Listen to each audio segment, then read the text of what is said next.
Hi, my name is Cinamon Moffett. I'm the Research Program Manager at Oregon State University's Hatfield Marine Science Center. I wanted to give you an update on the progress we are making on the long-term ocean acidification and hypoxia monitoring site we're building on the HMSC campus. But first, just a reminder on why we're setting up this monitoring site and where it will be located.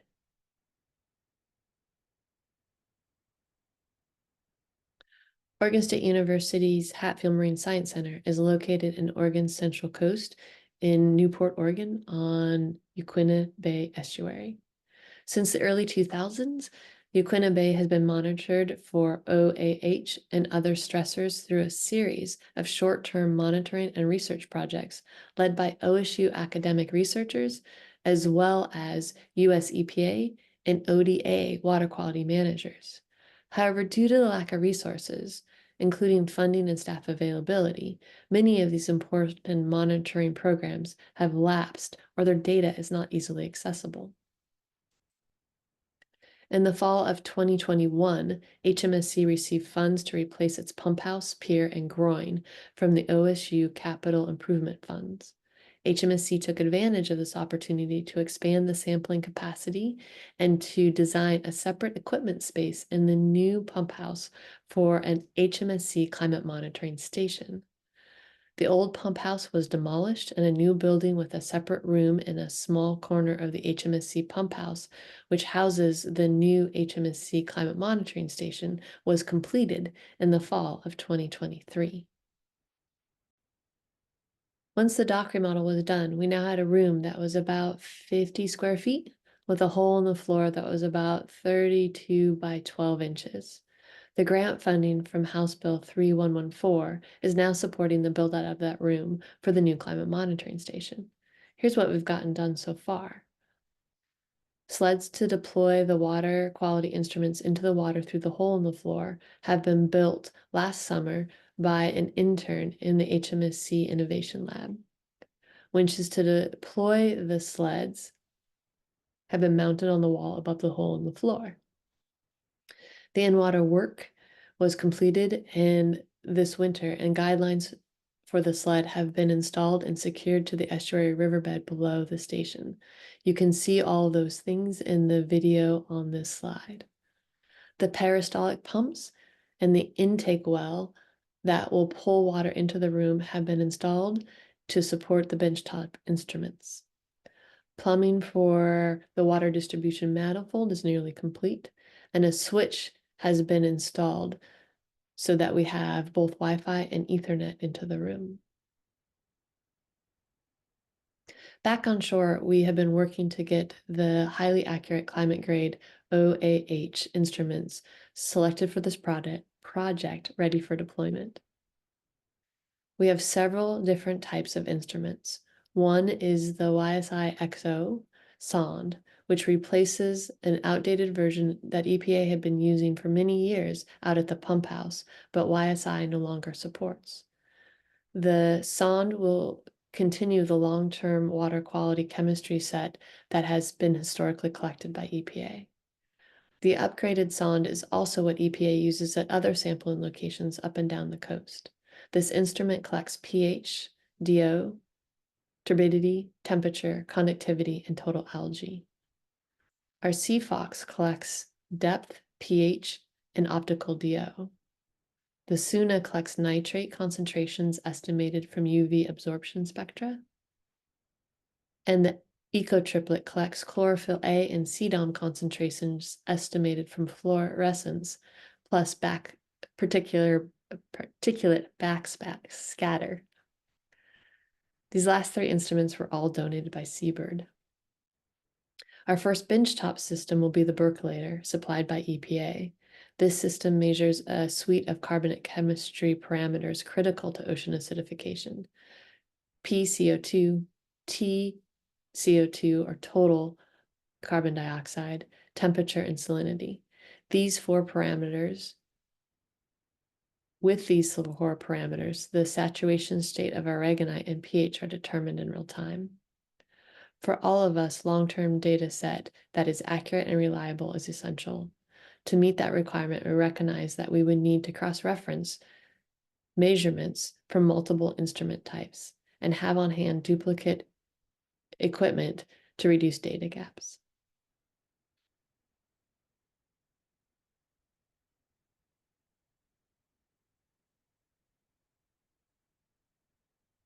Deciding what instruments we needed to get here and on site was just the start of this process. Here's a photo of the benchtop testing to get all of the in situ water quality instruments working together, to confirm their sampling protocols, and to finalize the data logger programming.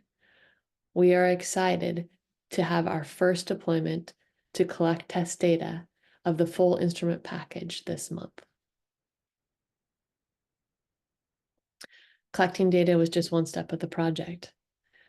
We needed to guarantee that we were collecting accurate data, but also to share that data with our user groups, including researchers, industry, resource management, managers, and the general public.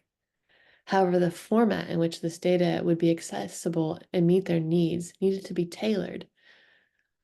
Near real-time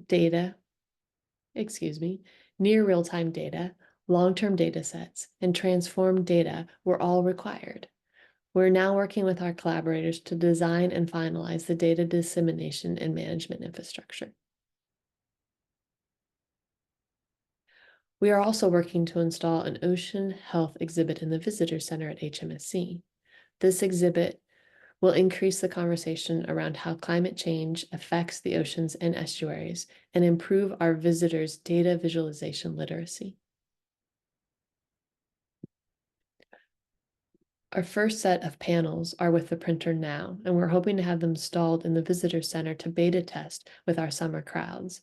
This panel talks about water temperature and how marine heat waves impact both ecosystems and economies, how low dissolved oxygen or hypoxic events are becoming more frequent, lasting longer, and are more extreme due to human-caused climate change, how interlinked ocean chemistry of carbon dioxide, pH, and bicarbonate ions lead to ocean acidification, and talks about how these compounding impacts of these factors changing outside of historical patterns all at the same time. The data visualization panel is in progress, and we hope to have that up in the exhibit this winter. This project has had several moving parts, and as we reported before, we are nearly a year behind our original timeline because of post-COVID work shortage and supply chain issues. These issues have been resolved, and we are now back on track to complete this project by the spring of 2025. The Climate Monitoring Station room is complete. The core instruments will be in the water this month. We are now working to design the data dissemination and management infrastructure so we'll be able to share the data with our stakeholders. During this project, an additional partnership has been developed that offers the opportunity to align our data management infrastructure with NOAA and the UNOLS research fleet. The data interface, however, will not be publicly available until this summer. So we have delayed our data architecture development to include this new data interface. Staff changes have also impacted the outreach timeline for this project.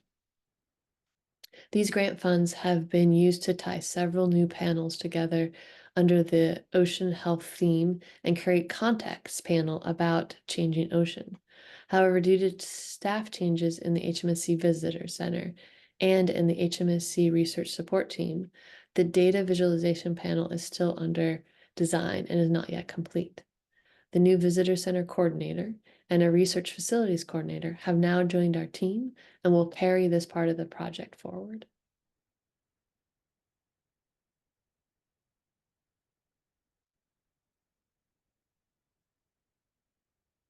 HMSC is committed to the Climate Monitoring Station as core infrastructure moving forward.